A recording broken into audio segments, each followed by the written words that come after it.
Princess, SoundCloud, SoundClick, my neighbors, what's happening? The gram, I'll be on the gram, TTONE 202, Tone 202. And this is another excerpt for the NBA is fixed. I was reading some predictions and trying to read all the comments that Supreme Allah leaves because it's some good reading. He's very informative. But so I was reading some predictions and they were talking about, the Golden State, going for it all and winning it all. They were talking about predictions and how when you predict that a team is going to win it all, they don't. But because of all the hype and because of all the attention that Golden State is getting, here's the thing. Yeah, they have Kevin Durant. Yeah, they have Steph Curry. But here's the thing about that.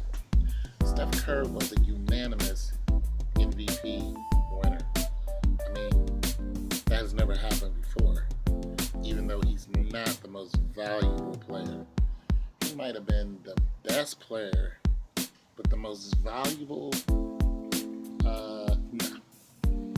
So, but nonetheless, because the most valuable player is the person who brings value to the team as in a whole. He bring a lot of flash, he bring a lot of high scores. He did a lot, and not to say that he wasn't deserving of at least a nomination, but he was the most flashy there was. I mean, he did some incredible things, but the most valuable. Nah, because even if he wasn't on the team, that team would have still went to the playoffs. They just have too many good players. LeBron James have been the most valuable player pretty much, since he's, been in the game. Because whenever he's on the team, that team, goes from winning only 20 to like 50. But nonetheless, here's the thing. Now that Kevin Durant is shocked everybody and moved to the Golden State Warriors, which nobody still understands except him. I guess he wants a ring.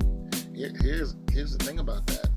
When it comes to the most valuable player, now that he's on that team and he is a superstar, it takes away some of the shine from Steph Curry.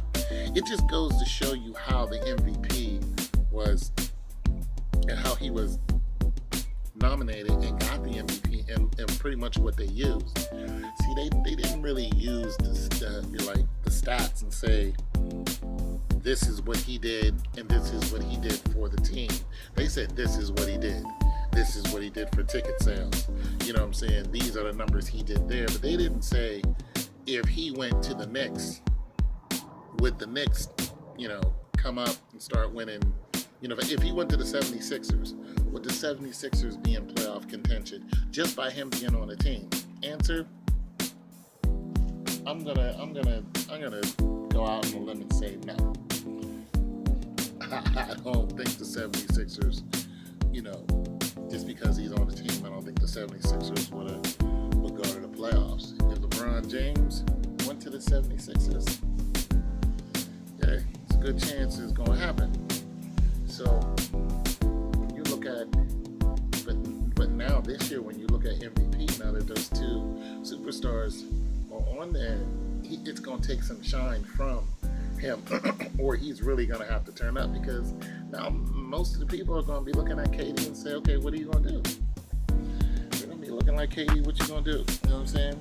And of course he's going to turn up because he's trying to, he's trying to get his ring. So he's going to play his head off because he's like, hey, I got a chance. I'm on the best team there is. I'm trying to get this ring, so I'm going all in. So you have those two dynamics there, and that could cause a problem. Now, somebody said that Carmelo was a ball hog. Okay, he's the best person on that team. But now you're looking at just that fact, who's getting the ball. And who's not getting the ball, who's putting up those numbers. I mean, that means a whole lot. So you're gonna, I mean, you're gonna be, you're gonna have this issue, and this is what they were talking about when Katie went to the team. They were like, this could be an issue of them not getting along, and it's not so much that their personalities clash. It's all a numbers game. Uh, it's not so much of see, this is why I say the NBA is fixed, because it's not really a team sport anymore. It's all individualized. Who gets the shoe contract? Who gets the, multi-million-dollar deal? Who gets the, the car commercial deal? The sports, the sports drink. It's a little nippy out here. The sports drink contract. This is what they're all pushing for because they know the shelf life, of the average individual. Say even the superstars, anything could happen. You could, you could, like D Rose. You know what I'm saying? Let's look at him. I mean, D Rose is, if he's healthy, he's a great player. But if he's not healthy, you're looking at issues there. And now that he left Chicago, he's playing for another team. But nonetheless, it wouldn't surprise me if he got hurt and then he's out. And I don't know how many seasons he's been in, but you see what I'm saying? Anything could happen. So, you're just looking at shelf life. You're looking at how many touches you get. You're looking at how much attention is brought to you. What's up, Sean? You're looking at how much attention is brought to you, and that's what I'm saying. This whole dynamic has changed. So, the attention is not going to be on Steph Curry as much as it would be, as much as it should be, because of KD being there. So they're saying that because of that, LeBron James is going to get his either fifth or sixth one, his fifth or sixth MVP, and that's highly, highly, highly possible, simply because of the numbers game. So you guys, let me know what you think about that. You guys already know my predictions.